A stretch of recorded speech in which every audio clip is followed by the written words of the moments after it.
kajian Ustaz Anda bersama para malaikat. Jadi jangan kira malaikat betul. Malaikat ini juga hadir loh ya, juga hadir nih. Jadi jangan itu bermajelis bersama para malaikat. Terus Ustaz Anda. Monggo Ustaz Anda waktu kami coba betul. Oke, terus Pak Kemar sudah dimulai. Saya mau mendengarkan sebenarnya jenengan tadi loh. Bismillahirrahmanirrahim. Assalamualaikum warahmatullahi wabarakatuh. Alhamdulillah wassalatu wassalamu ala Rasulillah wala haula wala quwata illa billah, amma ba'd. Bapak-bapak, ibu-ibu, monggo sareng-sareng kita mulai pengajian pengaosan ing dalem menika dengan bacaan basmalah. Bismillahirrahmanirrahim. Nah, terakhir kita membahas napa niku Pak Bu? Napa Bu Rahimah bahas napa terakhir?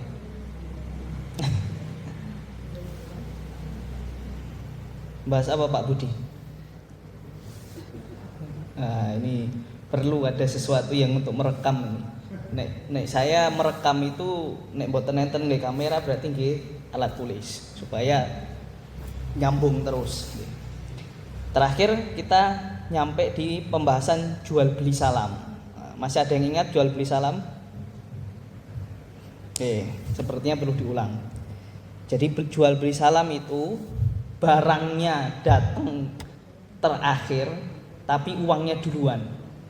Kalau kredit napa Bu nek kredit?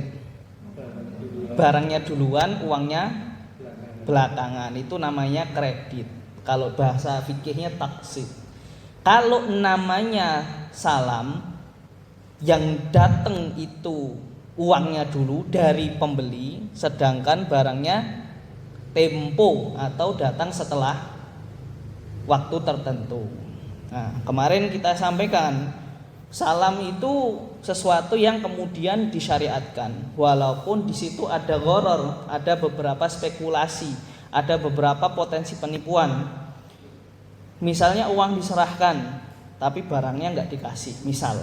Atau barangnya dikasih tapi nggak sesuai dengan yang dijanjikan, atau barangnya sesuai yang dijanjikan, sesuai ciri-cirinya, tapi ternyata lebih mahal atau lebih murah. Tapi ini solusi. Terkadang ada penjual mau usaha nggak punya modal, daripada dia ke bank pledget, mending dia pakai akad salam. Nah, ini para penjual, para pembeli yang punya toko, yang punya usaha, yang sedang berbisnis sih harus belajar fikih ini supaya terhindar dari hal yang diharamkan. Syukur-syukur mendapatkan keberkahan, tapi paling minimal tidak terjerumus dalam riba. Karena ada istilah ini, wah wong saya ini wong cilik mau dodolan randi modal, aku ki meh dodolan tapi nggak punya investor. Nah, ini salah satu cara supaya orang itu bisa bertransaksi, berbisnis tapi tanpa terjerumus ke dalam riba. Kemarin kita sudah jelaskan riba itu 3 pertemuan, jenis-jenisnya, contoh-contohnya. Nah, sekarang kita membahas lebih spesifik bab jual beli, namanya jual beli salam. Jadi keuntungannya Bapak Ibu sekalian, penjual itu dapat uang cash, dapat modal, sehingga nggak perlu ke rentenir. Dan ini dari sisi yang lain juga pembeli ini terjamin. Biasanya kalau beli, namanya apa? Kalau beli barangnya terakhir itu namanya apa? Pre-order. Atau kalau bahasa sederhananya apa? Inden. Itu kan dapat harga yang lebih murah. Jadi dari segi penjual dapat modal, dapat dana cash, dari pembelinya dapat barang yang lebih murah. Nah, inilah salah satu keuntungan seseorang itu melakukan transaksi salam. Tentunya tidak sembarangan juga, ada peraturan, ada hal-hal yang perlu diperhatikan. Maka nanti kita bahas beberapa hal yang kemudian harus diperhatikan supaya jual beli salam atau akad salamnya tidak terjerumus dalam riba. Maka saya ulangi, jadi akad salam itu menjual barang yang baru disebutkan ciri-cirinya, kriterianya dengan jelas, fisiknya dan sebagainya, tapi si barangnya masih dalam tanggungan penjual, sedangkan uangnya sudah diberikan kepada penjual. Jelas?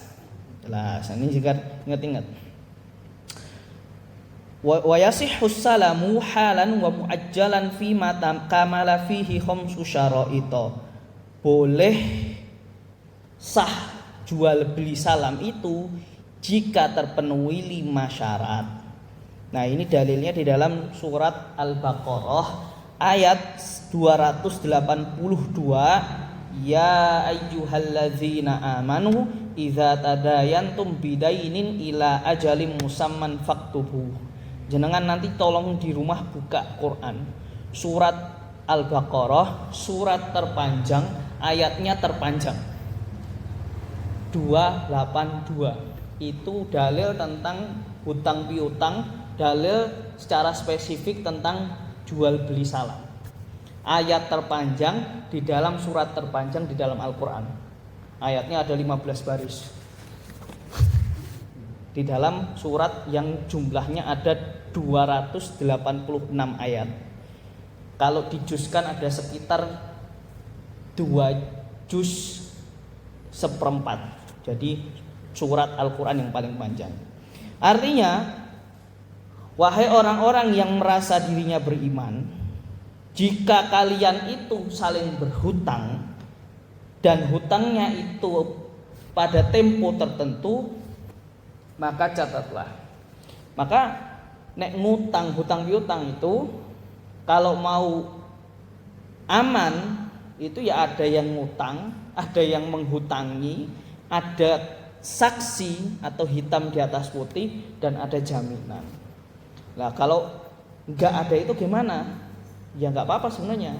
Tapi kan biasanya nanti kalau udah nggak dibayar nesu-nesu. Atau kalau bayarnya nggak tertib nanti marah-marah. Nah, daripada itu terjadi, maka syariat memberikan satu panduan. Kalau mau transaksi hutang piutang, ada namanya apa?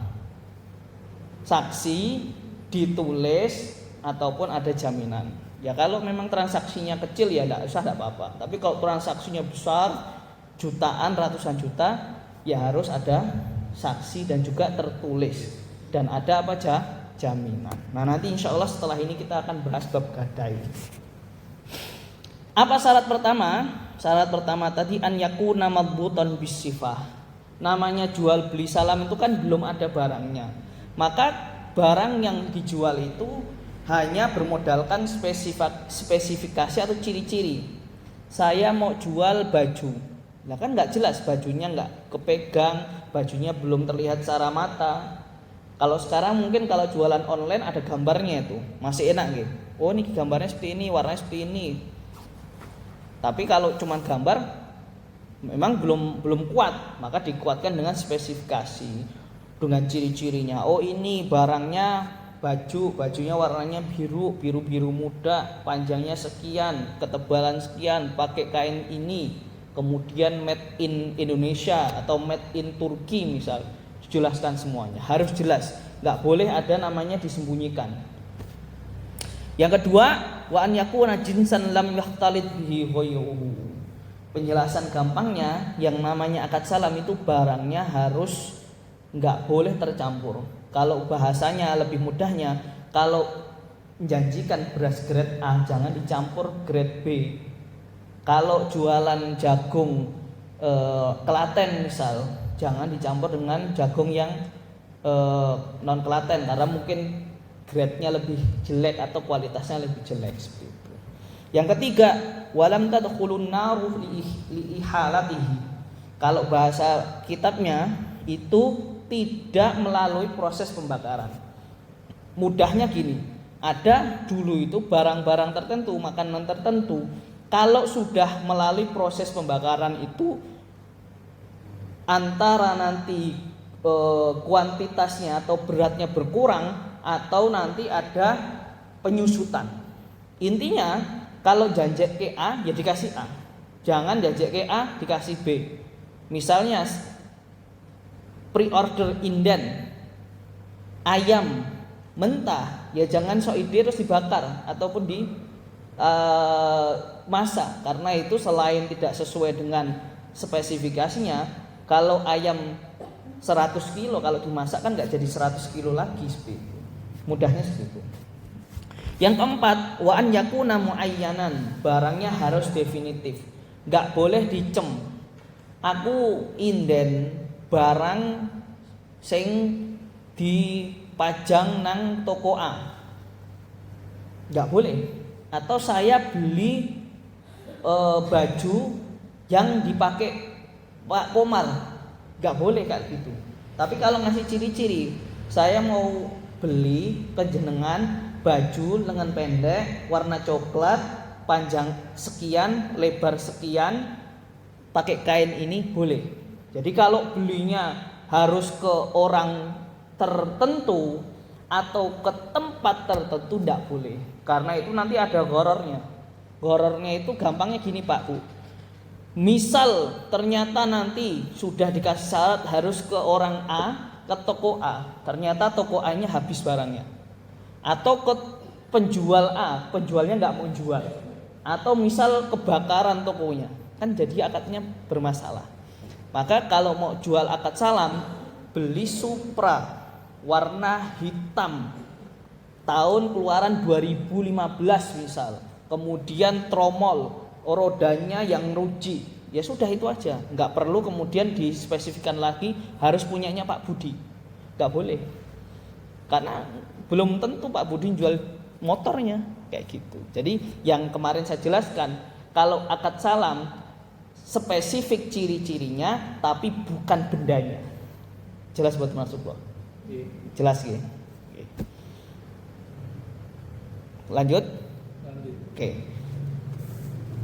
Kemudian selanjutnya, tsumma li sihhatil muslam fihi tsamaniyatu syara'ita. Kemudian akad salam itu akan sah jika memenuhi 8 syarat. Kalau tadi yang disebutkan adalah beberapa benda-bendanya atau istilahnya spesifikasinya, kalau sekarang itu akad salam akan sah jika memenuhi 8 syarat. Syarat yang pertama, wa huwa an yasifahu ba'da dzikri jinsihi wa naw'ihi bis sifatil ladzi yakhtalifu biha tsaman. Yaitu penjual menjual barangnya setelah menyebutkan jenis, macam, ciri yang mana dengan apa yang disebutkan penjual tadi, si pembeli itu langsung terima. Gampangnya gini, si A mau menjual baju made in Indonesia, bahannya katunnya tebal, nggak panas nyerip keringet, harganya 200.000. Tapi penjual si A juga jual barang made in misalnya luar negeri, made in Amerika misal, kemudian bahannya katunnya terbaik, ada manik-maniknya, kemudian dihiasi emas misalnya, harganya 5 juta. Jenengan kalau dengarkan dua barang itu tadi, nerima nggak harga segitu? Yang satu 200.000 lokal, yang satu 5 juta ada emasnya. Nerima nggak dengan harga kayak gitu? Misal, nerima, oh hajar. Baju yang harga 5 juta ada emasnya, yang 200.000 lokal nggak ada manik-maniknya. Ya maksudnya ini akadnya sah itu kalau dijual. Kalau si pembeli itu dengarkan penjelasan dari penjual itu, dia itu enggak ngerasa wah iki mesti larang iki, wah iki mesti ngapusi, wah iki mesti ngibul ini, enggak. Jadi ketika si penjual menjelaskan dengan harga, antara harga dan juga kualitas, itu kemudian pembeli itu ngeh, oh iya pantes wong jenenge motor tahun 2000 regane 5 juta wis apik lah. Tapi kalau keluaran terbaru 2025 kok 2 juta, itu perlu dipertanyakan. Mosok sih jenenge motor NMAX 2025 regane 2 juta, iki tenan opo ora, apa mek gambare tok. Orang malah bertanya-tanya ya, masa ada NMAX 2 juta. Nah, ini beberapa saya dengan istri ini, kemudian ada orang yang menawarkan barang murah. Orang menawarkan barang murah. Misalnya emas antam keluaran 2024. Harga pasarannya masih 3 juta misal. Dia nawarin 1 juta. Saya hampir-hampir terpikat ini. Terus untung logika istri saya jalan tuh. Itu penipuan itu. Nggak mungkin kok antam 2026 harganya 1 juta tuh nggak mungkin itu. Wah iya bener juga, bener. Walaupun alasannya itu lelang pegadaian, itu lelang bank, nggak mungkin. Emas kok cuman 1 juta 1 gram. Emas apa itu? Mending palsu Pak D. Kalau nggak ada barangnya. Dan itu ternyata terjadi. Jadi ada istilahnya langganan dari istri itu sering beli. Ternyata itu sudah ada sindikatnya. Penjualan segitiga, penipuan yang menjual harga murah padahal itu komplotannya supaya tergiur.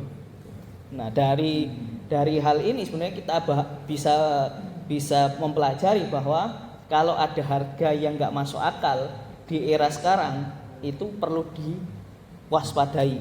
Jangan-jangan penipuan. Iya. Jadi ingat itu. Baru kemarin tuh, untung dia nggak jadi transfer. Jadi ada pembeli tanya dulu tuh, konsultasi. Kok ini ada yang nawari saya ya? Emas 1 gram kok harganya cuma 2 juta. Diambil apa enggak? Wah, ternyata nggak usah diambil. Ternyata itu komplotan yang sering nipu. Oke, lanjut. Yang kedua, wa an yadhkura qadrahu bima yanfil jahalata anhu. Penjual itu harus menjelaskan kadar atau ukuran dari barang yang dijual agar orang-orang yang membeli itu terhindar dari hal-hal yang abu-abu. Kalau misal tadi jual, ini saya menjual bajunya masih baru ya, bukan second atau pre-love. Oh, bahannya ini dari katun yang sangat lembut. Kemudian ini dijahit oleh penjahit A, mereknya A, kemudian bahannya ini impor. Dijelasin semuanya. Jadi sampai pembeli itu tidak ngerasa kapusan. Kemarin katanya bahannya impor, katanya mereknya A, tapi ternyata KW 1. Nah, tidak boleh. Jadi kalau jelaskan, kalau KW jelaskan KW, kalau asli jelaskan asli, kalau second ataupun bekas jelaskan bekas, sehingga ini nanti kalaupun pembelinya menerima dan dia nggak mengembalikan, berkahnya nggak dicabut. Penting ini. Jadi jual beli itu bukan masalah untung atau rugi saja, Bu, tapi ada keberkahan. Jadi kita kadang gampang alah ngene tok. Alah podo wae. Padahal ada 2 hal yang kemudian perlu kita waspadai. Bisa jadi ada riba yang kemudian enggak kita sadari, atau jual beli kita karena enggak jujur, menyembunyikan apapun yang ada di barang itu yang jelek-jelek, Allah cabut berkahnya. Allah cabut berkahnya iki kok ketoke gampangane ngeten. Ketoke dodolane rame, ketoke dodolane kok laku keras tapi ra enek puase, ora enek sisane. Itu atau gampangnya dodolane rame tapi lali ngibadahi, berkah dicabut. Banyak hal. Jadi antara kita itu tambah Gusti Allah itu tutupi keberkahan itu dengan kita lupa ibadah, atau kelihatannya rame tapi tidak ada labanya, atau kelihatannya itu banyak labanya tapi ternyata itu membuat kita tambah rakus, tambah gak puas. Wallahu alam. Selanjutnya nomor 3, wa in kana muajjalan dzakara waqta mahallihi. Namanya jual beli salam itu barangnya kan gak langsung diterima. Maka kalau misal jenengan akad salam dalam tempo 6 bulan sampai 1 tahun, nanti perjanjian iki mbok jikok dhewe ning pabrik apa tak terne apa dikirim iki sesuk nek wis dadi engko sing jikok sapa. neng ngendi panggone, COD apa meh ketemuan, harus jelas. Ngeten nggih, COD iki ketemuan deh, Pak. Selanjutnya wa an yakuna mawjudan indal istiqaqi fil ghalib. Barang yang mana dijual dalam akad salam itu harus ada dalam waktu yang telah ditentukan. Jadi kalau namanya akad salam itu kita pastikan barangnya itu dalam tempo waktu yang kita sudah tentukan, itu pasti ada barangnya. Gampangnya nih, jenengan ngertos rutop mboten? Rutop Pak Kemar. Ya. Kurma muda. Kapan ada umur kurma muda?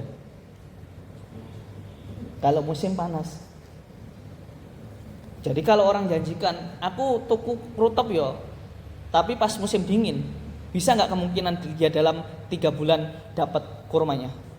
Nggak mungkin, karena adanya pas musim panas. Nah itu namanya dia tidak memungkinkan barang itu diterima pada waktu temponya tadi. Kalau buah di Indonesia nopo sing gampang? Sing musiman nopo? Pelem niku musiman. Musim nopo biasane? Kula setahun sekali, ya, katakan setahun sekali ya, katakan bulan Juni. Lah jenengan niki nembe 6 bulan kok janjeke peleme bakal unduh. Niku berarti tidak memenuhi syarat, tidak boleh. Atau misal beli motor SMK, wah dalam waktu 1 tahun, nggak mungkin itu, karena sudah 2 kali pemilu ternyata mboten enten motore. Niku termasuk nopo? Akad salame mboten angsal. Wong barangnya ternyata janji kene 1 tahun, ternyata selama lebih dari 1 tahun tidak ada barangnya, maka itu tidak boleh. Jelas mboten?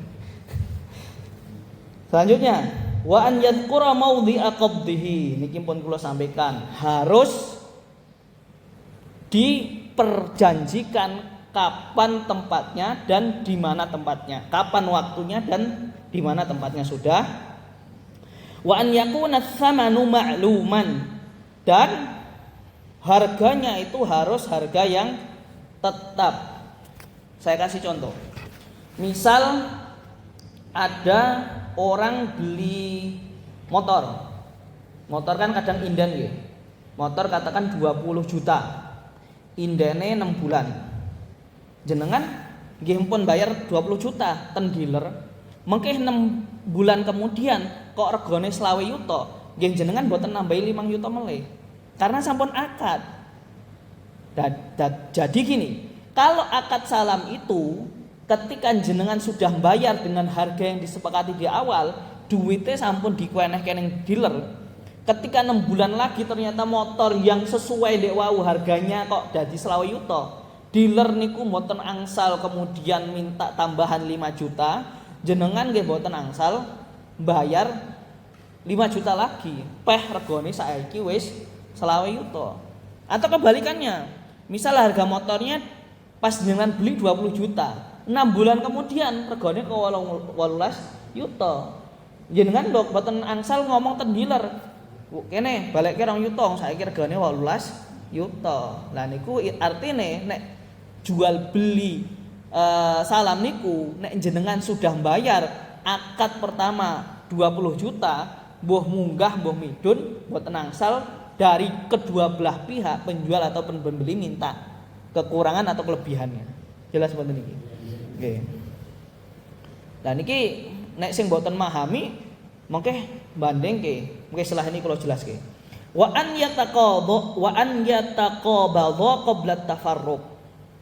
Sebelum akad yang ini terjadi, salah satu daripada pihak harus menyerahkan apa? Bayarannya. Gampangane ngeten. Penjual dan pembeli, adanya akad jual beli niku sah kalau penjual memberikan barang, pembeli memberikan uang. Tapi nek akad salam, penjual memberikan barang mboten? Belum. Pembeli memberikan uang mboten? Sudah, berarti wajib ketika akad, misal dealer nawarkan motor NMAX 20 juta. Nanti inden 6 bulan. Dealernya ngomong 6 bulan. Pembelinya wajib ngasih 20 juta. Lah kalau salah satunya ndak ngasih atau dua-duanya nggak ngasih pripun? Nah, sakniki kan enten kan fitur COD niku. COD itu kan cash on delivery. Sing dodol ngirim sik, sing tuku ya ora bayar sik. Padha-padha engko nek wis barange teko, kurire ngeki barange niku nembe mengke pembeline napa bayar. Lah niku nggih boten saged dibilang akad salam. Lah pripun kok akad salam? Tidak bisa disebut akad salam karena pembeli pas akad urung bayar, penjual ngirim ke bayare bar teko barang. Nah niku nek kula saran kula nek jenengan sering beli online nek saged dihindari COD. Nggih walaupun enten ulama kemudian membolehkan COD kalau memang sudah terpercaya penjualnya atau terpercaya pembelinya. Nek mboten terpercaya pembelinya dan juga penjualnya ampun COD. COD ini gambarnya nek wau lho Bu Pak. Misal enten penjual dodolan dodolan HP.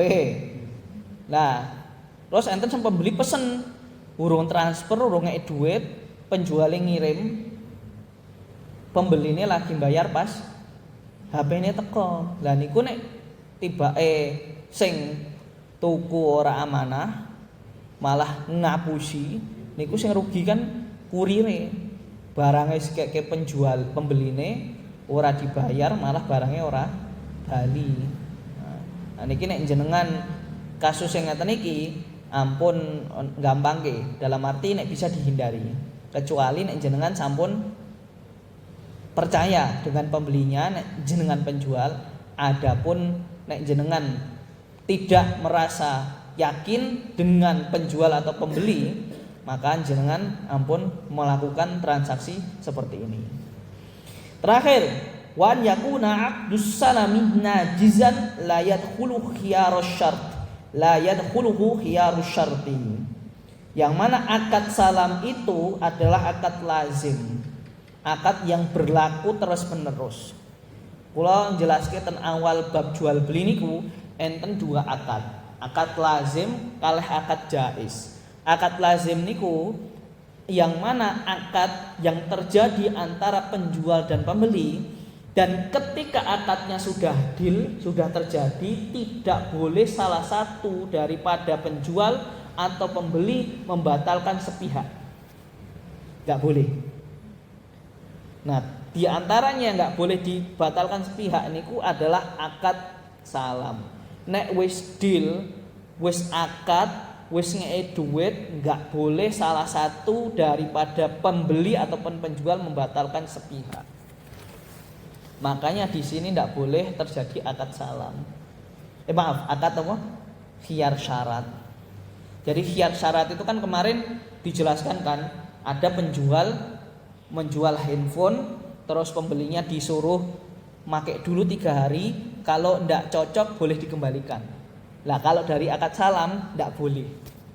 Sekali sudah akad, temponya 6 bulan misal, kok sudah dikasih barangnya, ndak boleh pembeli kemudian ngomong tak gorong dino sik ya, engko tak batalke apa tak lanjutke nek wis 2 dino mboten angsal.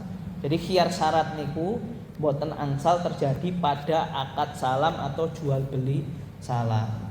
Mungkin yang masih ada diperbolehkan niku nek enten cacat. Misale HP-ne kok lagi digorong dino layare mati, utawi kok berase kok jarene mbramut, pas ditiliki kok beras sing liyane, lah ngeten niku mboten ada pengecualian. Tapi nek sudah sesuai spesifikasi, sesuai ciri-cirinya, sesuai kualitasnya, beratnya, ndak boleh pembeli membatalkan sepihak. Tapi kalau penjual mau menerima kembali ataupun redha, mboten masalah. Tapi nek penjual dalam hal akad jual beli salam ini kemudian tidak menerima permintaan pembeli, itu tidak masalah. Mikirin. Monggo kalau ada yang mau ditanyakan tentang jual beli salam dipersilahkan. Bisa jam pinten Pak Komar? 47. Nah kita tambahi bab gadai ini muat mboten iki. Kurang 10 menit. Nggih, ada yang mau tanyakan dulu napa mboten? Monggo.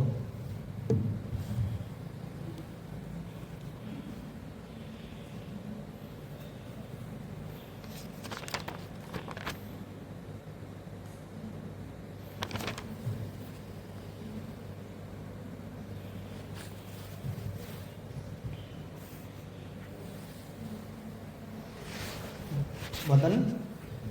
Cukup? Lanjut? Qala al-musannifu rahimahullahu taala nafa'ana Allahu bihi wa bi 'ulumihi fid dharain amin. Wa kullu ma jaza bay'uhu jaza rahnuhu fid duyun. Segala sesuatu yang boleh diperjualbelikan boleh juga dijadikan jaminan pada hutang. Jadi gampangnya gadai niku seseorang meminjam harta kepada orang lain dengan memberikan barang berharga miliknya sebagai jaminan niku gadai.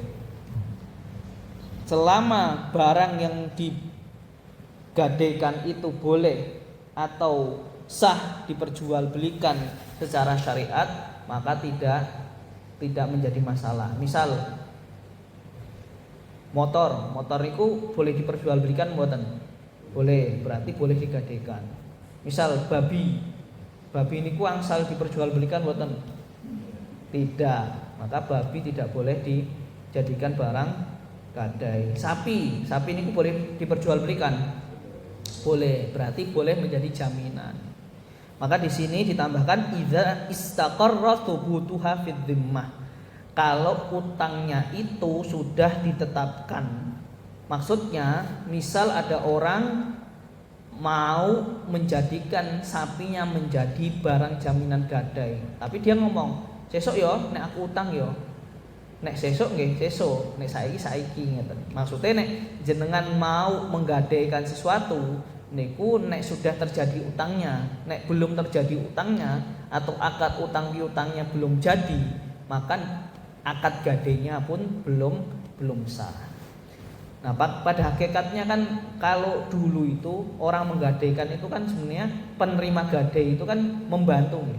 Nah, nek saat ini kan jenenge lembaga penggadaian atau orang yang memberikan hutang itu kan inginnya pengen mendapatkan apa?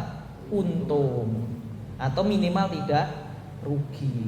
Nah, masalah utang piutang itu masalah akad tabarruk, akad sosial, maka di situ tidak boleh ada tambahan jumlah. Orang pinjam 1 juta kembalikan 1 juta, nggak boleh orang 1 juta kembalikan 1 juta 1.000. Walaupun 1.000 tambahan yang disyaratkan dalam hutang piutang, maka itu adalah riba.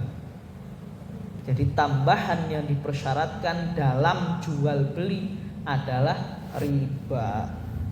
Maaf, dalam hutang piutang adalah riba. Makanya di sini akad gadai Pak Bu itu minimal menjadi 2 hal yang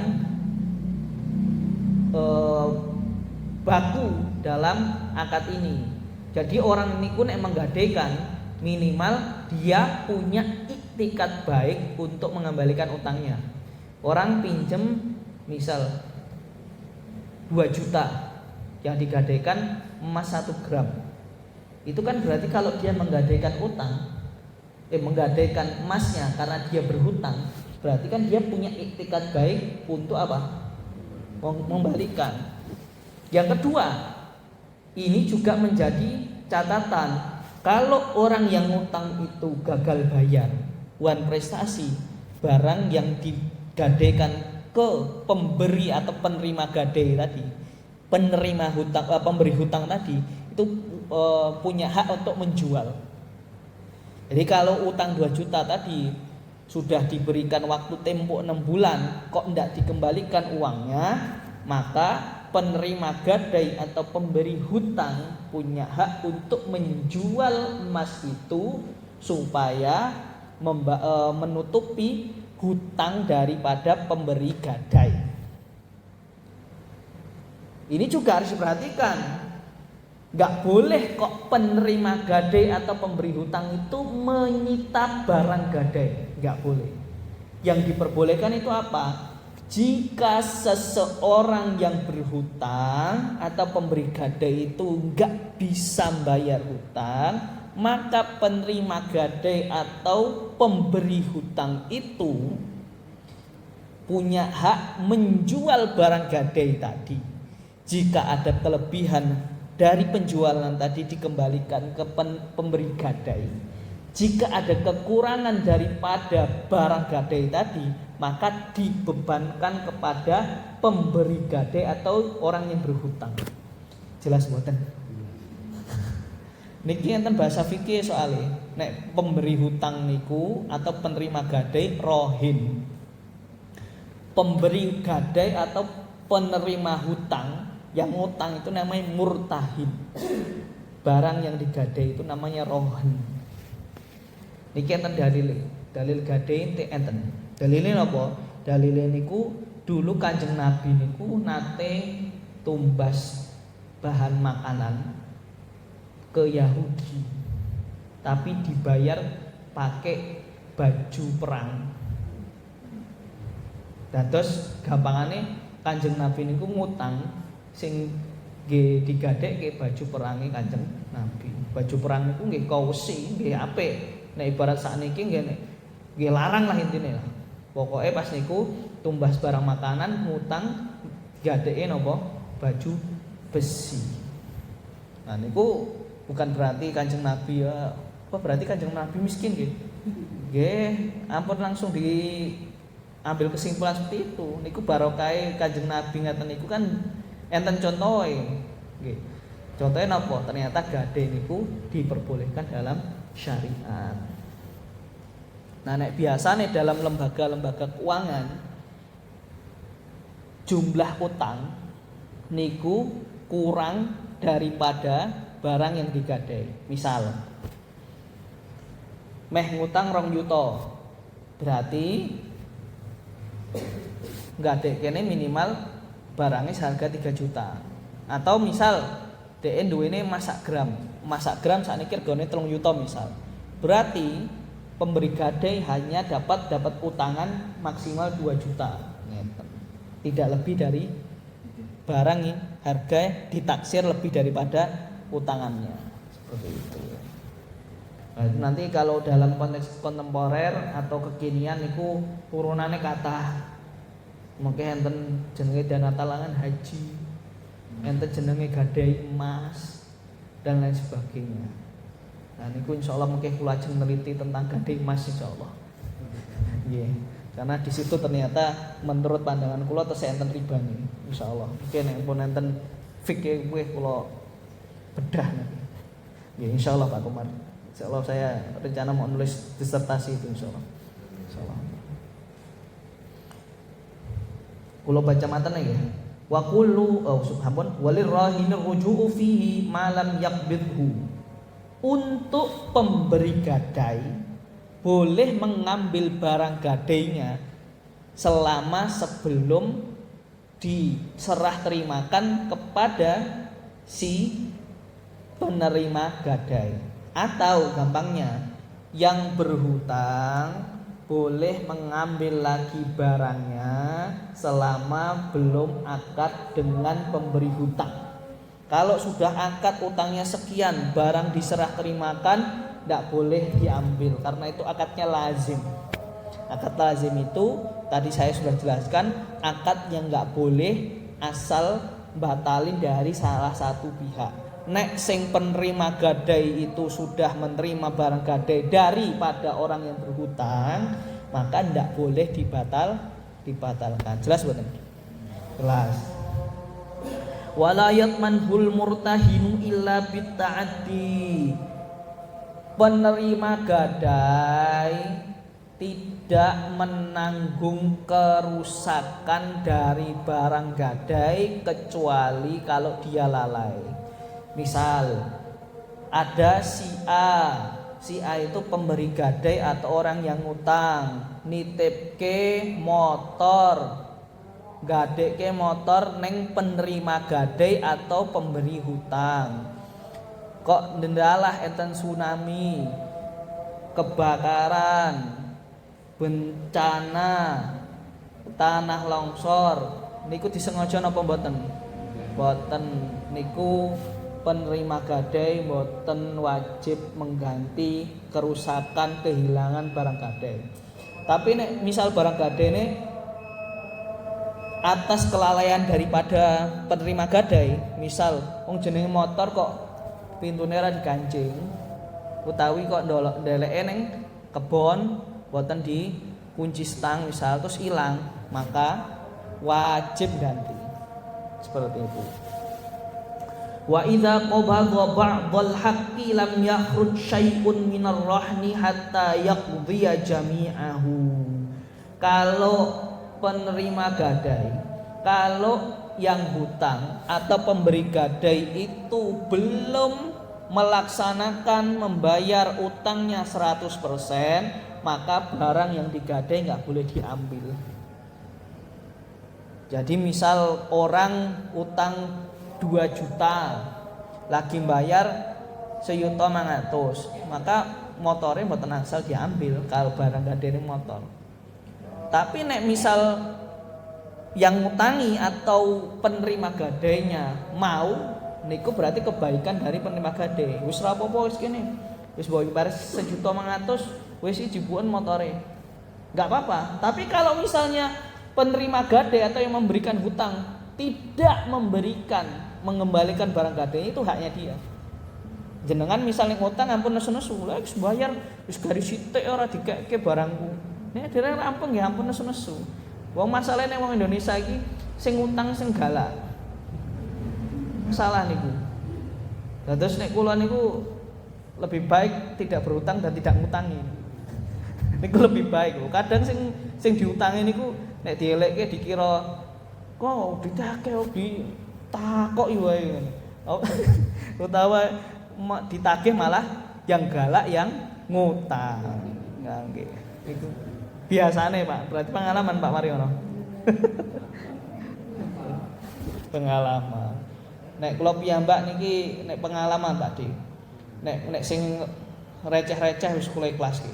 Pokoke nek maneh nyileh sekian, ya selah timbangane kula inget-inget wis kono nggo sedekah. Tapi nek sing akeh-akeh nggih ning bank wae. Nggih ngeten niku. Ya semoga kita terhindar daripada berhutang nggih insyaallah. Niki enten doane niki. Jenengan saged mengamalkan pagi dan sore. Mungkin doane saged jenengan apal nggih. Bisa ditulis. Niki kula sebutke. Allahumma inni a'udzubika Allahumma inni a'udzubika minal hammi wal hazan. Ya Allah, aku berlindung padamu daripada kesedihan. Wa a'udzubika minal ajzi wal kasal. Aku berlindung padamu daripada kelemahan. Wa a'udzubika minal jubni wal bukhl, dan aku berlindung padamu ya Allah dari rasa pengecut. Wa a'udzubika min ghalabatid daini wa qahril rijal, dan aku berlindung padamu ya Allah daripada jeratan hutang dan juga ancaman dari orang lain. Niki nek dijelaske arti bahasa Arab secara detail niki jane mboten sesimpel niku, tapi intinya seperti itu. Doane penapal Pak Komar? Mungkin tolong dikirim nggih. Nggih, mungkin dikirim ke Pak Komar. Allahumma inni a'udzubika minal hammi wal hazan wa a'udzubika minal ajzi wal kasal wa a'udzubika minal jubni wal bukhl wa a'udzubika min ghalabatid daini wa qahril rijal. Jenengan apalne tolong dibaca pagi dan sore supaya kita terhindar daripada rasa sedih, rasa malas ngaji, malas deres, malas berbuat kebaikan, kemudian dihindarkan daripada lemah fisik, lemah otak, lemah ekonomi, lemah keturunan, dan dihindarkan daripada utang dan juga dominasi ataupun pengaruh orang lain. Nggih, alhamdulillah selesai bab gadai, selesai bab akad salam. Semoga niki saged jenengan pahami dengan baik, mengkeh bisa diterapkan di kehidupan sehari-hari. Moga mengkeh jenengan cukup hidupnya, cukup jenengan pengen sugih napa cukup? Cukup, alhamdulillah. Nek pengen niku rezeki niku sing cukup, pas enek, pas butuh haji enek duwite, pas enek sekolah ana duwite, pas enten hajatan enten duwite, insyaallah. Oke. Kita akhiri kajian kita dengan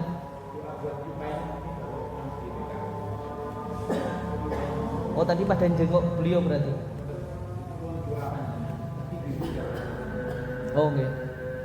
Oke, saran-saran kita doakan Bu Bainem, semoga penyakitnya diangkat, dosanya dihapuskan, diangkat derajatnya oleh Allah Subhanahu wa taala. Ala hadhihi niyyah wa ala kulli niyyatin shalihah. Al-Fatihah.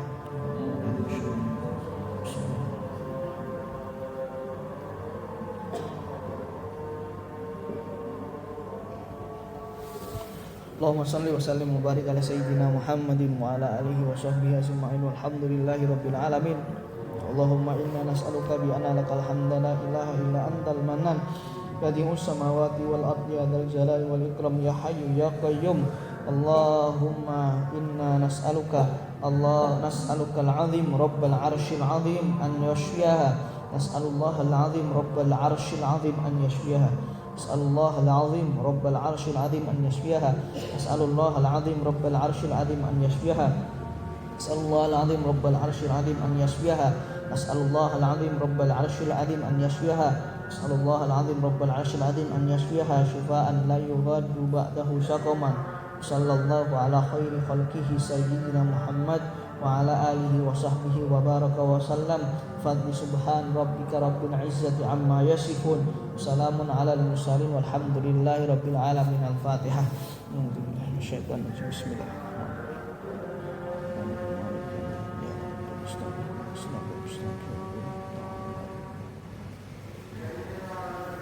Oke, alhamdulillah rabbil alamin.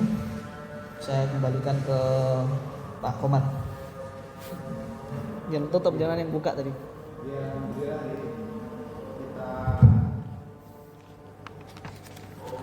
Kita akhiri kajian pada